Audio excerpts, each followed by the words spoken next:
I'm John Strum, and this is RealTalk MS.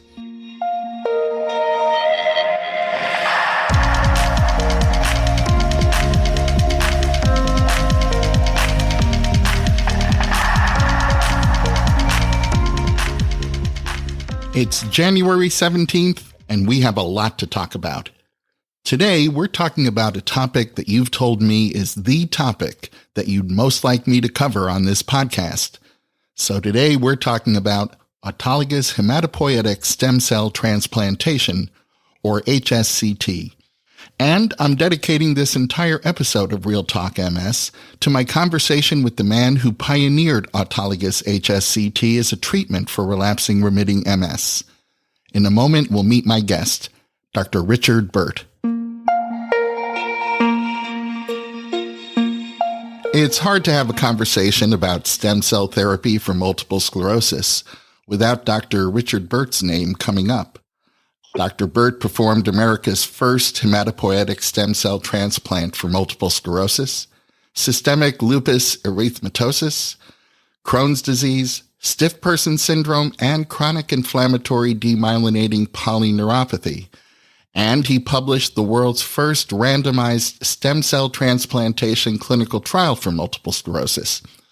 Dr. Burt has written and edited several medical textbooks, but unlike those textbooks, Dr. Burt wrote his new book specifically for people living with MS and other autoimmune diseases to put them in a better position to, and I'm quoting here, to know, to be informed, and to be equipped to decide.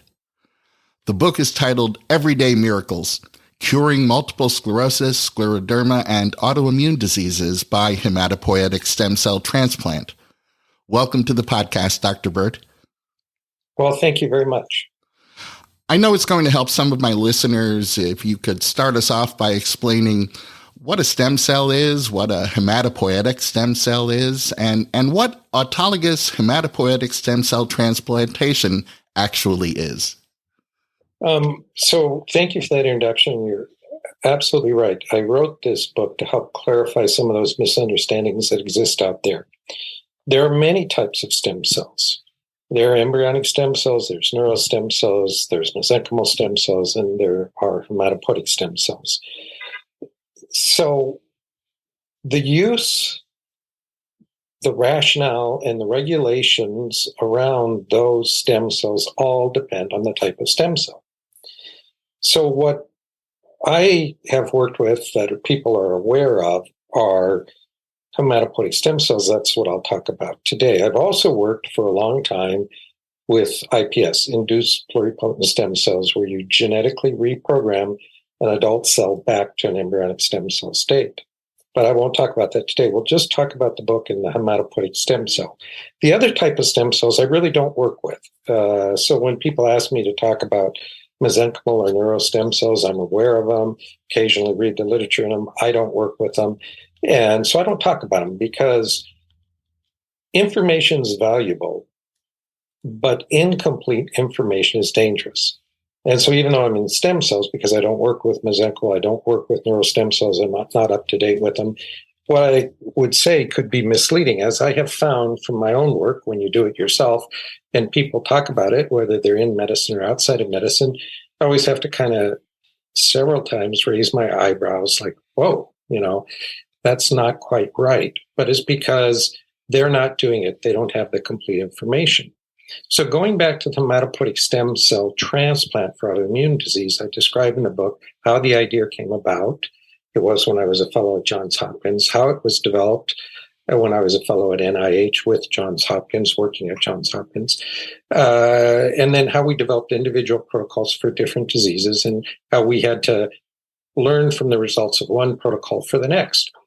Because one of the big confusions out there is that the hematopoietic stem cell is somehow therapeutic. It absolutely is not therapeutic. It has no neuroregenerative or oligodendrocyte regenerative effects. Zero. The only reason we give it back is to reconstitute the blood system. Why do we have to reconstitute it? Because we give about 5 days. It depends on the conditioning regimen, but for multiple sclerosis, it's 5 days of immune-specific drugs to knock down your immune system. Because multiple sclerosis is an immune-mediated disease, at least when it's relapsing-remitting. Later, secondary progressive becomes neurodegenerative predominantly, but relapsing-remitting is immune-mediated. So the conditioning regimen that I have standardly used, cyclophosphamide and ATG, are two drugs used commonly for all types of autoimmune disorders by many, many physicians. It has a long history of being used since the 1960s for transplant for aplastic anemia, which in most cases is an autoimmune disease, just treated by hematologists. So I just applied that concept for multiple sclerosis. I do because it's non-myeloablative, which means it doesn't destroy the patient's own stem cell compartment in their bone marrow. It doesn't affect their hematopoietic stem cells. They will recover fine without infusing stem cells in them, but by collecting those stem cells from their blood before the transplant, collecting a small fraction of them and giving them back, they will recover about 4 days, 5 days sooner, making it safer. So you don't have to give them, but it's a wise precaution so they recover faster. And what they're recovering from is a pancytopenia. The drugs that you give to knock down the immune system knocks the entire bone marrow down for a few days, and then you're not making immune cells or red blood cells or platelets. And you can be supported with red blood cell transfusions or platelet transfusions, which vary between patients. A rare patient doesn't need any because it's non-myeloablative. But you can support them with that, and then you support them with antibiotics till their immune system recovers, which happens usually between day 8 and 12, most often day 9, with this type of regimen. So the results of an autologous, meaning your own stem cell, hematopoietic stem cell transplant, depends almost entirely on two things. The conditioning regimen used to knock down the old immune system attacking your brain and spinal cord, and patient selection. So if you're selecting patients who have progressive disease, it's not going to benefit them because that's predominantly neurodegenerative. Obviously, you don't want to take people who are having very mild MS. I don't think the risk-benefit ratio would favor them. It's people who are having aggressive MS, and I can define that at another time if you want to know, or that is having frequent relapses. And that regimen that you use isn't standard for all diseases. You have to adjust it for the disease you're treating. So there's a lot of confusion out there. People say stem cell transplant, and they all think the same. That's like saying a disease-modifying therapy or disease-modifying drug and thinking they're all the same. Thinking Copaxone is the same as interferon, the same as Lemtrada, same as Tysabri. They're absolutely not the same. Their efficacy varies and their toxicity varies. So that's what you have to key into is the conditioning regimen. The hematopoietic stem cells that are reinfused are simply a supportive blood product to hasten recovery, much like you do for a patient in a motor vehicle accident. You give them red blood cells, it's a supportive blood product, or that's usually allogeneic, someone else's red blood cells. A better analogy would be a surgeon doing a cholecystectomy, removing the gallbladder. Oftentimes, they'll collect red blood cells from the patient before they do that procedure, and then right during or after the procedure, they reinfuse it, so it shortens your stay and can even be done as an outpatient, and off you go. The red blood cell infusion is not the therapy. The cholecystectomy is. It's just a supportive product to help you recover faster. And in fact, the hematopoietic stem cells are doing exactly that same thing. They're your own stem cells are a supportive product to help you recover faster. So that's where I think a great deal of confusion arises. And that also causes confusion because people think the FDA has to regulate it. And while that's true for many types of stem cells, it's not true for this. Because as long as it's a homologous application for normal physiologic function, it doesn't need FDA regulation. To say this requires FDA regulation is like saying a blood transfusion for a motor vehicle accident requires FDA regulation. It doesn't. It requires blood transfusion, normal type of regulations, because in reality, that is all it is. In your book, you write that there are two types of conditioning regimens, myeloablative and non-myeloablative conditioning regimens. What are the differences between these two conditioning regimens? Excellent question, and I've talked about this forever. When I first started this a long time ago, I was the original pioneer, and a lot of people thought it was too aggressive. I understand that. But as time went on, what I realized happened is, especially Americans pushed the myeloablative regimen, and they pushed it because of funding from National Institutes of Allergy and Infectious Disease. I was actually had a big grant for them. I was number one in that grant, and I started really having strong discussions with them that you don't want to do that. I already had animal data, I already had human data. You don't want to use these myeloablative regimens that are used in cancer. The goal is not to destroy the bone marrow. In a myeloablative regimen, if you don't give the stem cells back, they're not going to recover. They're going to die. And they're just more toxic. So you don't want that. And I've been arguing that you have to do non-myeloablative. And so, it's fallen on deaf ears. So I just went ahead and did the non-myeloablative approach because it's much safer and it only makes sense. You want to reset the immune system. You don't want to destroy the stem cell compartment in the bone marrow. In leukemia, where myeloablatives are used, you want to destroy the stem cell compartment because it's malignant. It's a cancer. Your stem cells are not in MS or autoimmune diseases are not malignant. They're not a cancer. And in the vast majority of people with autoimmune diseases, they're not genetically set to cause that autoimmune disease. It's during when they become T and B cells and immune cells, they have to get educated. And that's what immunology is all about. There's multiple different types of cells and steps in that process that is being understood more and more. And there's recognition that there are effector cells, there's regulatory cells, there's cells that shut down the immune system, there's cells that activate it. But the point is it gets off of balance. It gets out of balance. And because your immune cells are long-lived, they virtually live with you your entire life, even though you can make new ones. The ones you have live with you your entire life, and it gets off balance. This is an attempt just to reset that balance by kind of wiping the slate clean, restarting your immune system, which can be done very rapidly. So that the time that you're actually neutropenic is about 8 days, and then you're out of the hospital, usually day 9 after the stem cell infusion. And if you allow that reset with no inflammation around, and the drugs that are immune specific in a non-myeloablative regimen not only knock down your immune system, they stop inflammation. But if you allow the immune system to regenerate without inflammation, it will, on its own, reset towards tolerance to self. Now, that doesn't mean that someday in the future that tolerance could be broken, and because they're your own stem cells. And, looking at this data now, though, and writing this book when I was, because we haven't followed people beyond 5 years, and we find that it's about 73% using this non-myeloablative regimen that I've reported remain in remission and need no more drugs, free of new evidence of MS, with improvement in neurologic disability for up to 5 years. But in writing this book, I went back, contacted my first patient 21 years ago, and patients between 10 to 20 years, and just randomly, now that's, again, I haven't done it methodically, but just randomly, everyone was still in remission, doing great. And of course, they don't want to come back and get MRIs or anything. They're glad to be free of the medical system and all those charges and expense and inconvenience because they're on no drugs, but they got better and they stayed better and they haven't needed drugs.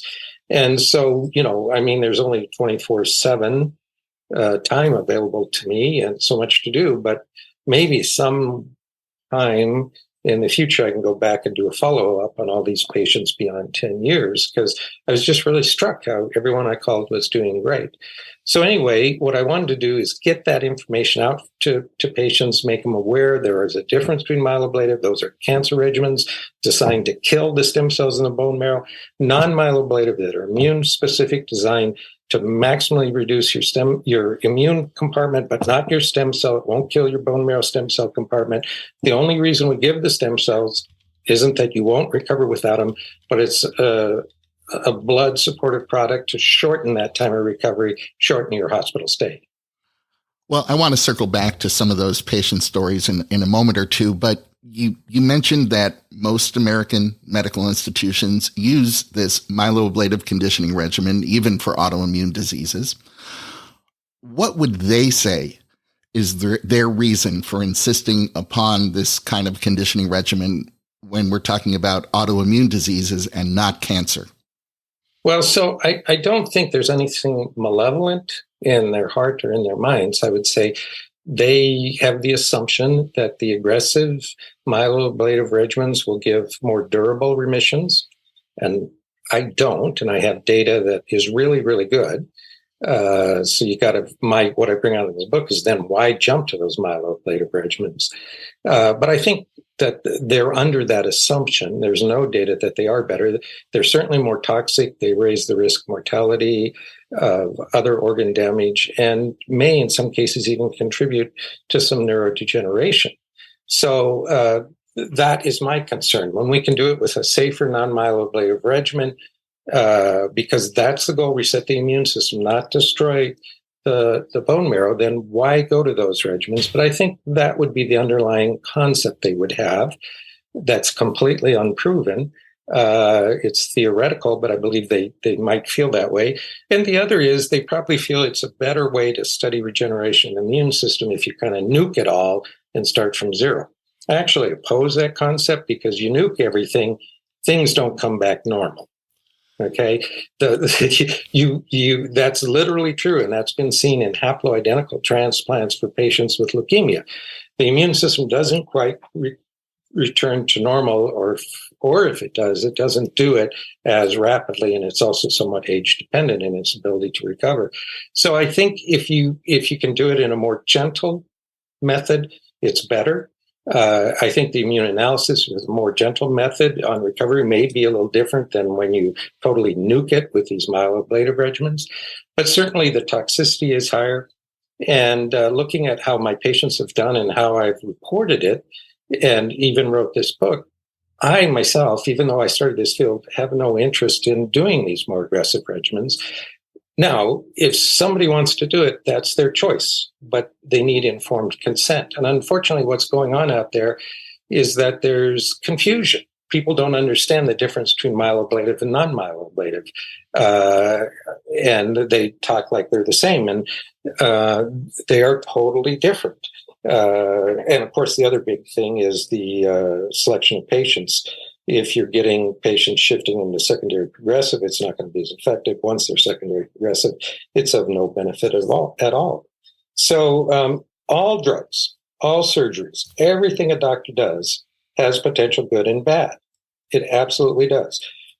One of the things that I always say to young doctors who think everything's a miracle pill is if a patient comes in with a complaint, the first thing you do is look at the list of medications they're on. Not infrequently, it's iatrogenic. That is induced by the doctor's medication. And that's the same with these aggressive, that's the same with transplant. There can be complications, short-term and long-term, from the conditioning regimen. And when you use extremely intense myeloablative conditioning regimens, those complications, short-term and long-term, are even greater, depending, of course, on the regimen used. That's why even though when I first started this, nobody had thought about it, that people thought this was too aggressive, it's kind of such an odd turnaround of the chairs that I've been arguing against the aggressive myeloablative and in favor of non-myeloablative because I don't think it's necessary and because it's safer. And when you're doing something new like this, why jump to the most expensive and dangerous? Why, especially when you see the data we have, why not use the safer, less aggressive, less expensive?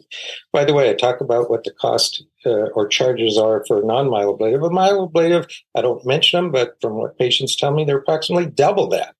So as I mentioned in the book, it seems like the American default is towards the most expensive, most aggressive.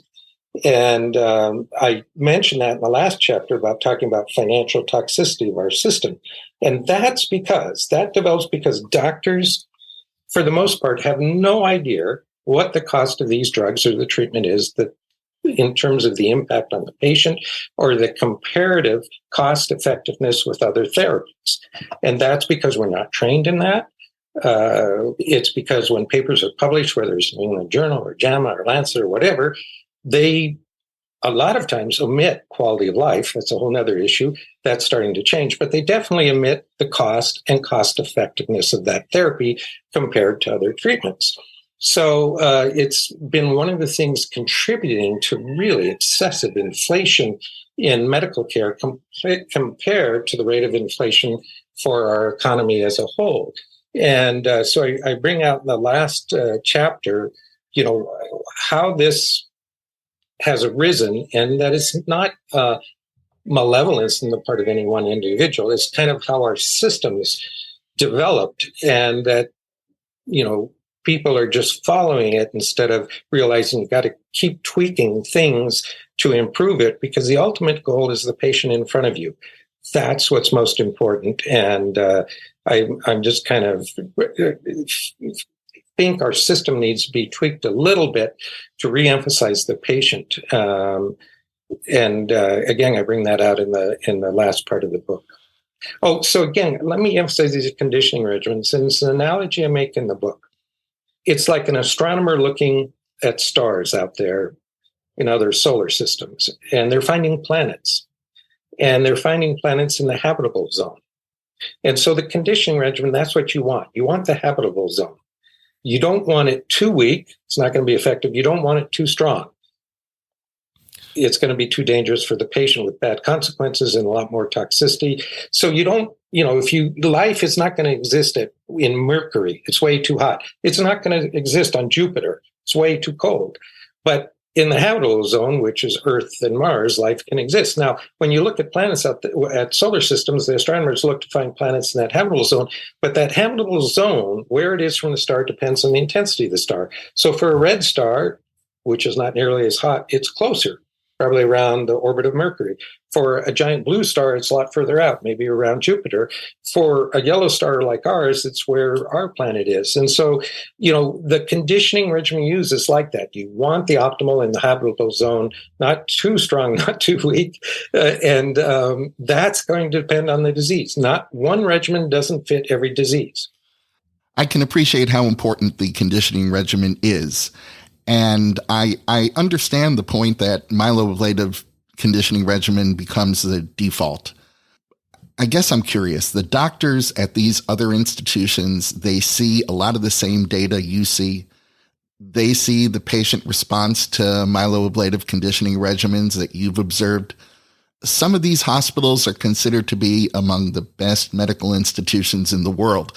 So I get the default, but what's keeping them from adopting non-myeloablative conditioning regimens?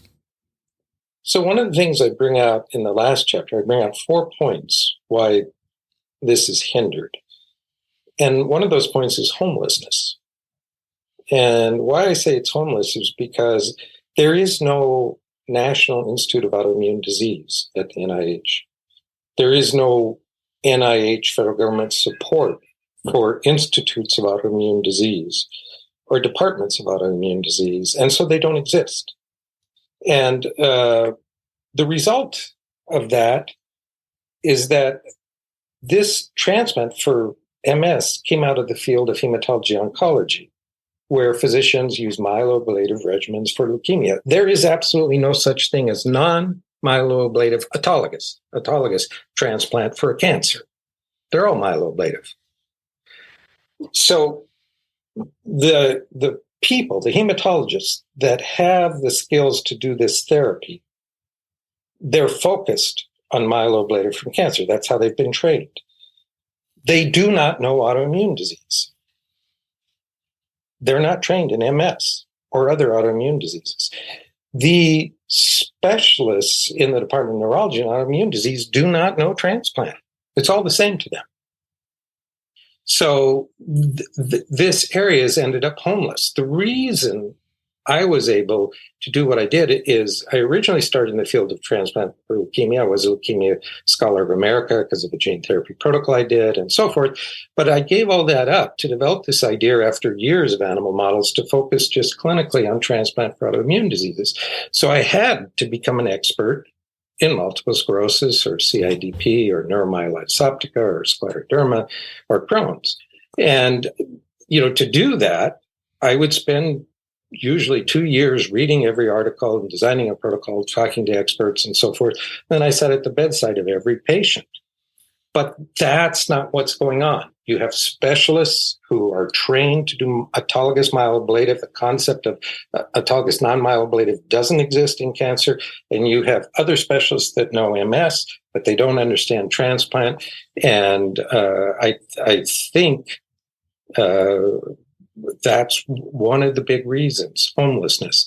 Now, how did this homelessness arise? I mean, I list in the book, I show a table of like 75, 76 autoimmune diseases. There are more than that.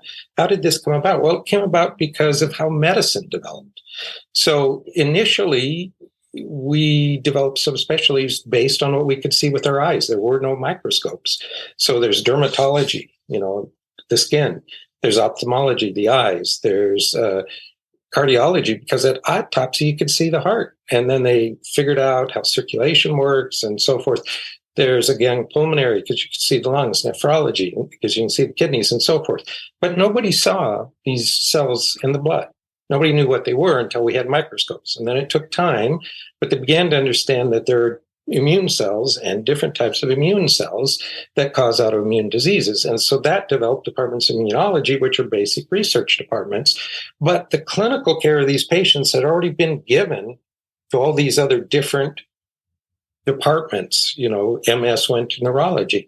So there's never been development of a National Institute of Autoimmune Disease that would focus on this. And within this institute or department, there would be a cellular therapy center like hematopoietic stem cell transplant that's focused on that.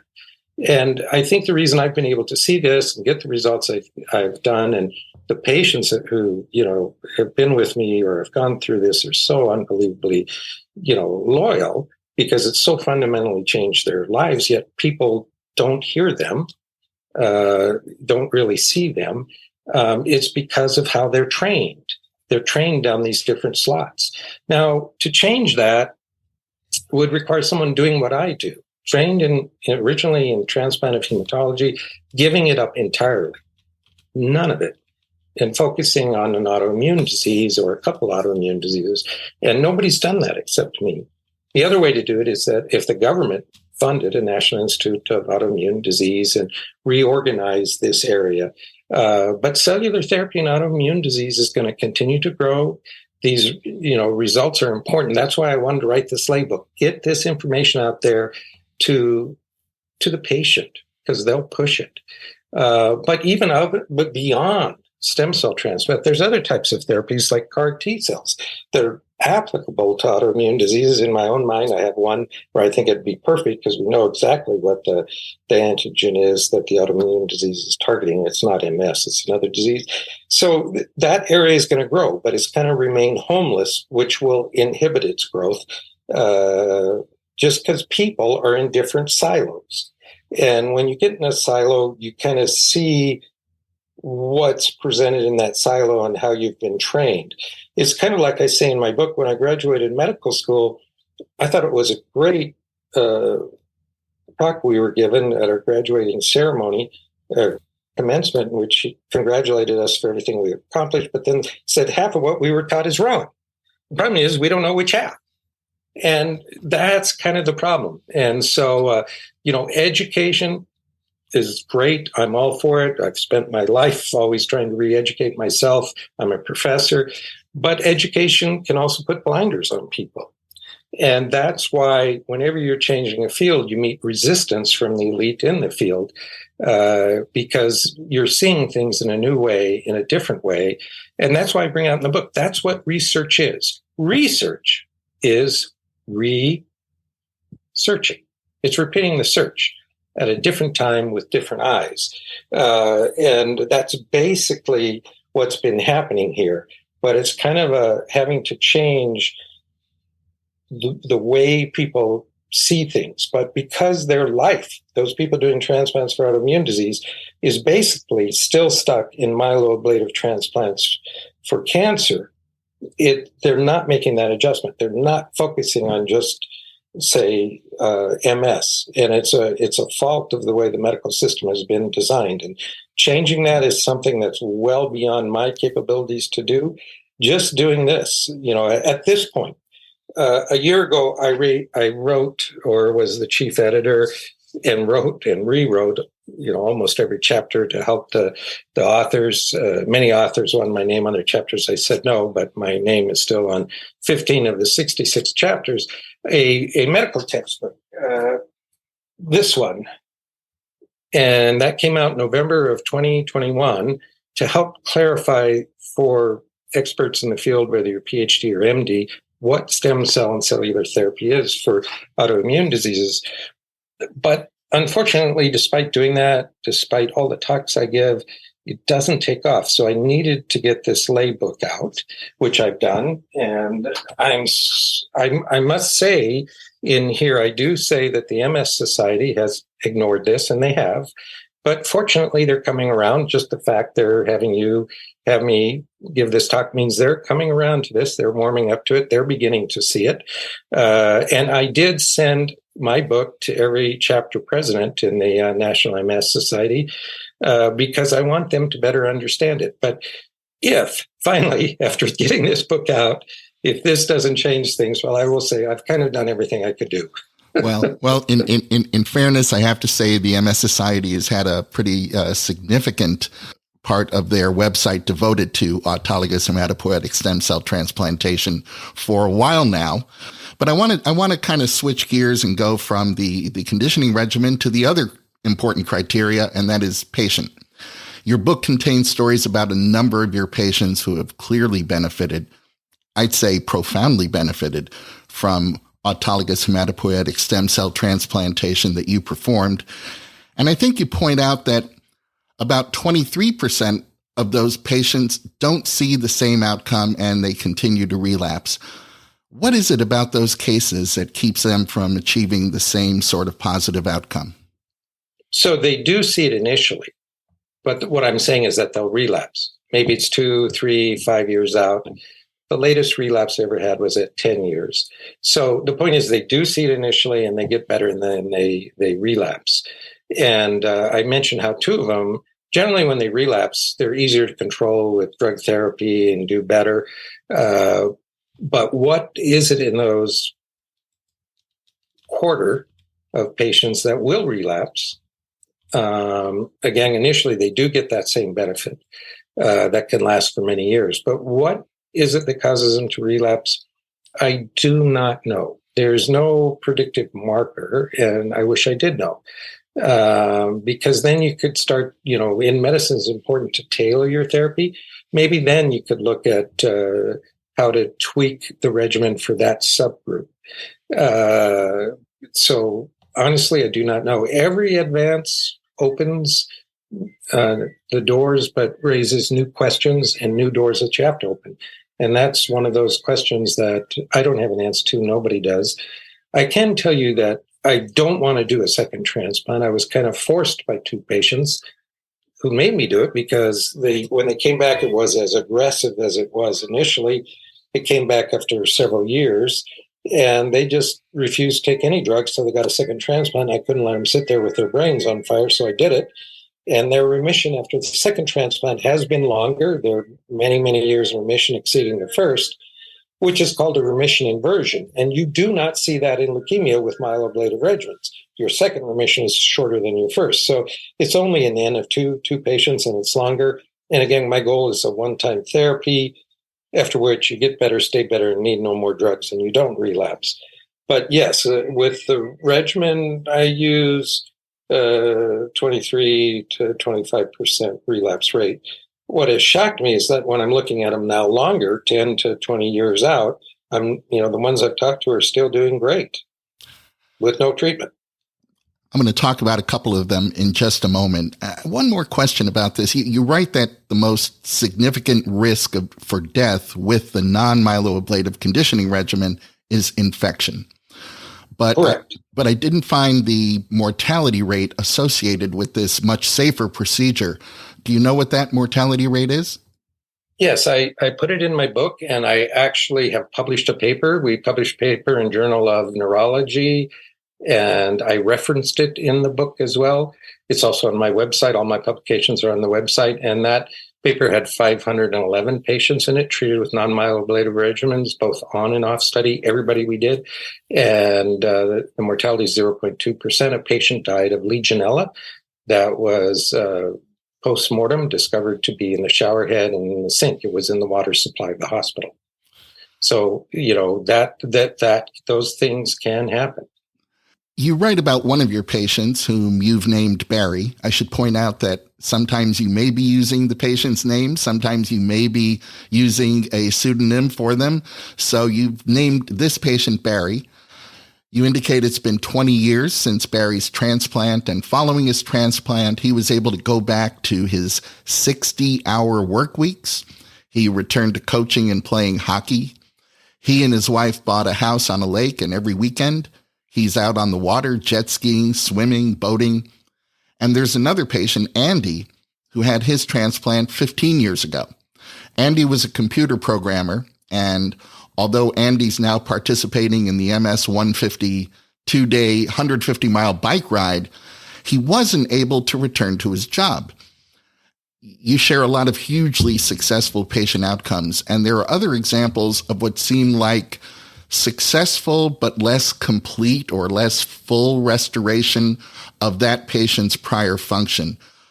Do you know what causes the differences between, say, Barry's complete positive outcome and Andy's most of the way positive outcome? It's patient selection. So in other words, 10% of MS is primary progressive from up front. So we won't do those. I think those are predominantly neurodegenerative. 90% are relapsing remitting. So the vast majority of relapsing remitting. And over time, given enough time, they'll eventually transition into secondary progressive, which is neurodegenerative.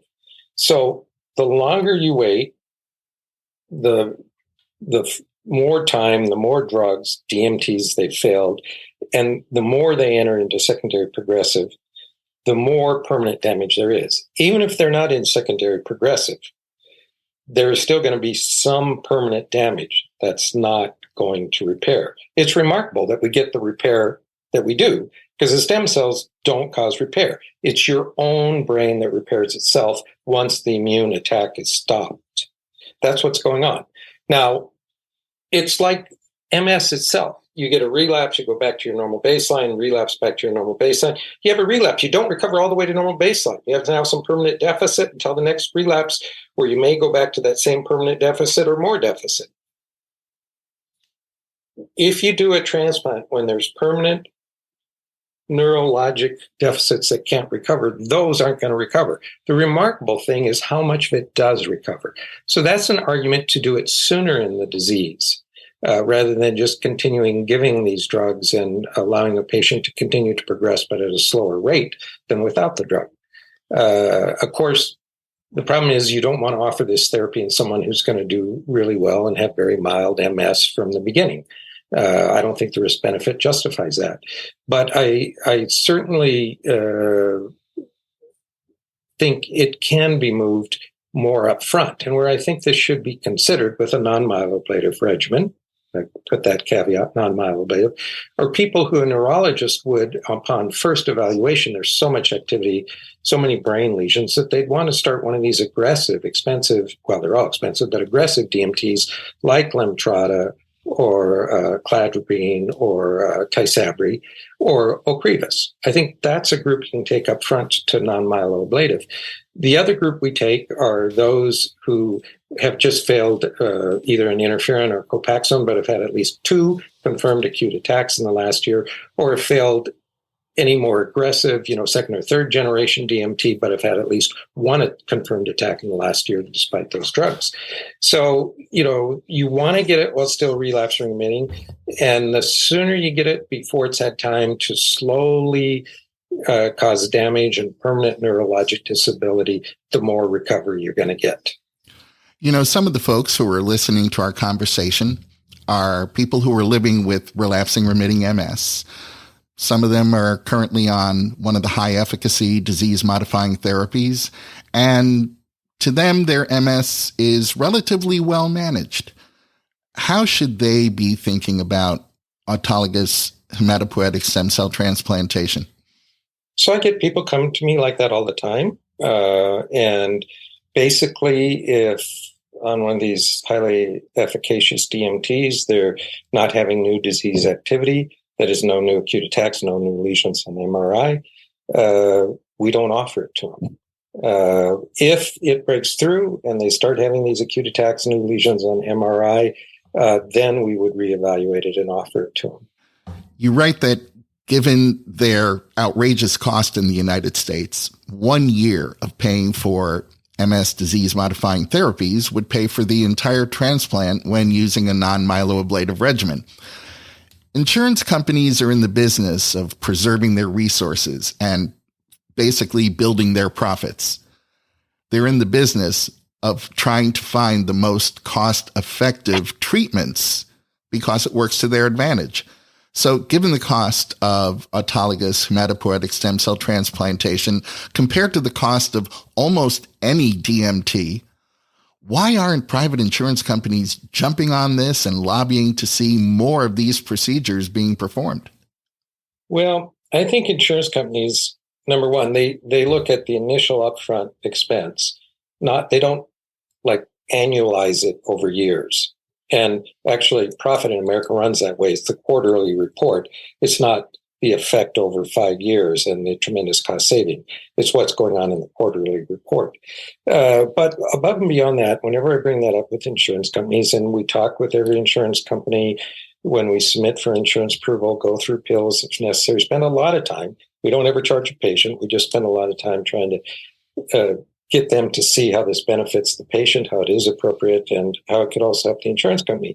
But whenever I bring up the cost effectiveness, they always stop me and they say, we don't look at cost. They all say that. I think that's true. I think they have been instructed for fear that they'll be accused of choosing the least expensive over the best treatment. They absolutely will not look at costs. They won't even let you bring it up. They don't want to hear it. And I think that they fear that they would then be accused of choosing something cheap instead of the best treatment out there. So that goes back again to my argument that we have to publish, after a phase 3 study, kind of a phase 4 cost effectiveness, where you look at the cost and compare it to these other treatments out there. So it's in the literature. So people then have to deal with it and say, look, it's equally or more cost effective and it's cheaper. But because that's not there in the literature and because doctors aren't even aware of it themselves, it's not in their literature, I think insurance companies are concerned of if they incorporated that evaluation into their analysis, of being accused of choosing something cheaper instead of the best for the patient. So they just won't, they don't want it. Every single insurance company, when I bring it up, they say, we do not look at the cost of anything. And in approval. Now, somewhere, somebody has to look at that. I think the committee doing that approval doesn't, but somebody does, because obviously, for an insurance company, it's the shared resources of everybody paying to that insurance company to help someone who's ill. And if something's really expensive for one person, there's less resources available for other people in the insurance plan. And when you come to government healthcare, it's the same thing. It's everybody in society paying, but there's not unlimited resources in our government or in our healthcare system. So I think looking at cost effectiveness has been a big issue that has been dropped in our medical education, and that should be pushed. Again, it would probably require a change out of Congress instructing NIH that, publications that are, should be pushed to promote as a final phase 4 cost effectiveness. Because I think that's really, really important. I do bring out one other disease we've treated at great results in. It is neuromyelitis optica, or DEVIX. It's confused with MS. It looks like MS, but it used to be MS, but now it's a separate disease, because they actually have identified an antibody that causes neuromyelitis optica. It's the aquaporin 4 antibody, and it actually targets astrocytes, not oligodendrocytes, but it gives a demyelinating disease. Looks just like MS, except it's predominantly, initially at least, optic nerves and the spinal cord, and the lesions tend to be at least 3 vertebrae in length, whereas MS is usually just 1, unless it becomes confluent. But anyway, the first FDA drug approved, which was in 2019, is eculizumab. Before that, there was never an FDA-approved drug. And All it does is block the activation of complement. It doesn't get rid of the antibody, and it's $750,000 a year, $750,000 a year. And it slows the number of relapses. It doesn't prevent, for sure, that there will never be any more relapses, and you have to stay on it forever. And the antibody that causes the disease is still there. We showed in our transplant that we published in Neurology, now it was only 11 patients, but we showed that after transplant, 80% of them became antibody negative by 6 months, and all 80% of those stayed in remission with no drugs, no treatment for 5 years, with a one-time therapy of $125,000. The transplant for neuromyelitis optica is a little more expensive. It's a whole different regimen. Again, regimens have to be tailored for each disease. But that's compared one time, 5 years out, they're all in remission, no more drugs, got better, stayed better, versus $750,000 a year every year. So it's a tremendous cost savings. But nobody pays attention to it. And as I mentioned in there, there's a neurologist who I think very highly of, very astute, very good, excellent neurologist, but it's, rituximab, a B-cell antibody, can knock that titer down, be helpful for NMO, just like it is for MS, but it doesn't eliminate the antibody, but it's a lot cheaper. But he said to me, other countries that can't afford $750,000 a year every year for a patient will use rituximab. America will use eculizumab. Well, again, that just shows how corrosive this is in our thinking when we're not taught to look at the cost for a patient and for society at a physician level. So I really take it back to the physicians. We're ignoring that. And unfortunately, more and more physicians are becoming employees of hospitals, where the hospital gets its money from the work the physicians do, and they're pushed to increase their RVUs, their billing, so the hospital gets more money instead of focusing on the patient. And what we have to tweak in our system is to realize that medical care and psychological health suffer from toxic costs that patients cannot afford. And so we have to represent the best financial as well as medical interests of our patient.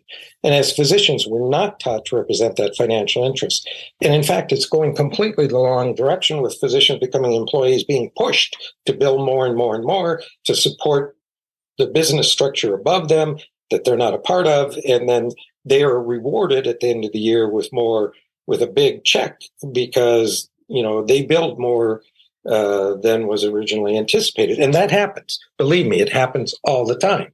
And that leaves the patient out of the equation. It's kind of like if you take your car to a dealership and, you want the spark plugs changed, and it comes back with new brakes, a new gas tank, a new fuel injectors, new carburetors, you're going to, and the most expensive spark plug they could find that was made at some high, profile place in Italy for Lamborghinis, you're going to say, I'm not paying for this. But in medicine, that doesn't happen.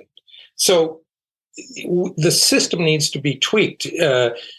That's beyond me. The only reason I brought it out is because I'm saying these are reasons why this isn't taking off.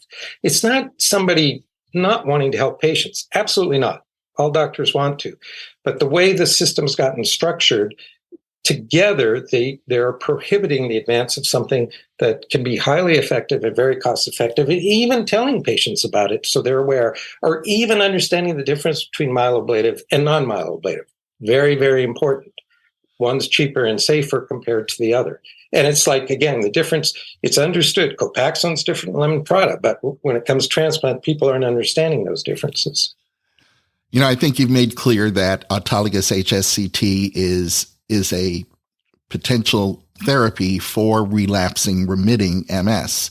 In your book, yes, you write that secondary progressive MS without enhancing MRI lesions, sometimes called non-active secondary progressive MS, will need a different stem cell with neuroregenerative potential instead of HSCT-induced immune regenerative effect. And you write that you're working on it. So I have to ask, how's that work coming? Well, thank you for asking. And, I worked for 10 years in animal models of MS to develop autologous transplant for MS.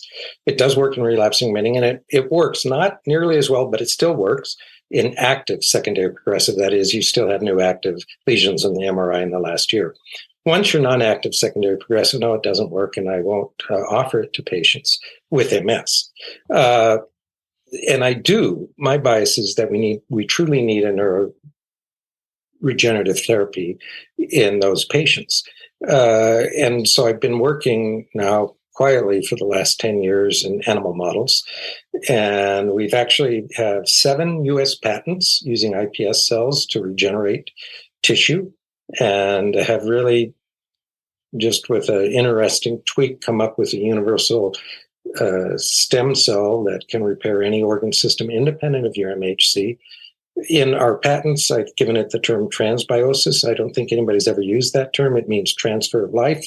And it's kind of a very sophisticated form of parabiosis, which was first discovered in 1864 by a physician in England named Dr. Burt, incidentally, but it's B-E-R-T. I'm B-U-R-T. And he tied the blood of a very young mouse to an old mouse and made the old mouse younger. The old mouse didn't make the young mouse older. Young mouse made the old mouse younger. So then that was kind of forgotten. And since then, there's been a lot more work done on it. There's been papers in Nature Medicine out of like Stanford and everything saying this is a real effect. Well, that's kind of what we've done with our iPS, except it's so powerful and we're not tying anybody's blood together. I call it transbiosis. I just presented this at a talk in Serum, California Institute of Regenerative Medicine. And they actually, although it's in the patents, they said you really need to get this out in the scientific literature with your name attached to that word, since we kind of now are using that word and nobody else is. And I agree, but again, there's only 24/7 time available to me. But we've set up a company, and we've had investment, and we are working to develop our iPS for treatments, and that's a whole different area, a whole nother set of problems. But in a sense, it's also at the bedside, it's just an injection of the cells, period. There's no chemotherapy, there's no hospitalization. So it's, in a sense, a lot easier to do, but there's a lot of other hurdles because that's a true stem cell therapy. And there's, we have to have a GMP, good manufacturing procedure, facility available. You kind of gown up to go in and completely sterile and all of that. So we're working on it. And that's one of my big focus of what I'm doing. So HSCT for autoimmune disease was my first child, and I want to see it go forward in the right direction. I have no intellectual property rights to it. I'm glad to help anybody. I publish all this. I'm glad other centers do it the way I do it. I get no license out of it. I just want it to help society, but I don't want it to crash and go in the wrong direction with these dangerous myeloablative regimens and selecting people that are active secondary progressive instead of these. You can do it there and help them, but you really want to focus, get them earlier. So that's still my child that I want to see grow up right. But I have a new child, just waiting to be born, that I'm focusing on. And over this year, we'll spend a great deal more of my time on that iPS in the hopes of getting it to the patient's bedside. And the first two would probably be non-healing ulcers, cutaneous, so easy, just inject and take pictures, see how it gets better. And the other would be neurodegenerative. Now, where in neurodegenerative we'll go with that, that would be something that we're still discussing. But again, there's certain hoops there, and God willing, if I live long enough, have enough support, I'll get there. And then there may be a second edition to this book with the iPS. Well, that's exciting. The name of the book is Everyday Miracles, Curing Multiple Sclerosis, Scleroderma, and Autoimmune Diseases by Hematopoietic Stem Cell Transplant. Dr. Richard Burt, thank you for your work, your advocacy, your commitment, and your passion on behalf of people living with MS and other autoimmune diseases. And thanks so much for talking with me today. Thank you. That's going to wrap up this episode of RealTalk MS. RealTalk MS is powered by the National MS Society. And you can share this episode of the podcast by letting your friends or family members know that all they have to do is point their web browser at realtalkms.com/281. You'll find that link in today's show notes so you can easily copy and paste it right into an email or text. And if you have a minute, I hope you'll visit the Apple App Store or the Google Play Store and download the free RealTalk MS app for your iOS or Android smartphone or tablet. It's the best way for us to stay connected. The app will automatically download the latest episode of RealTalk MS. You'll be able to access any of our past episodes. You'll be able to save your favorite episode. And it's a great way for me to share bonus content with you. The app is free, so I hope you'll download it today. I'm John Strum. Thanks for listening. Stay safe and make healthy choices.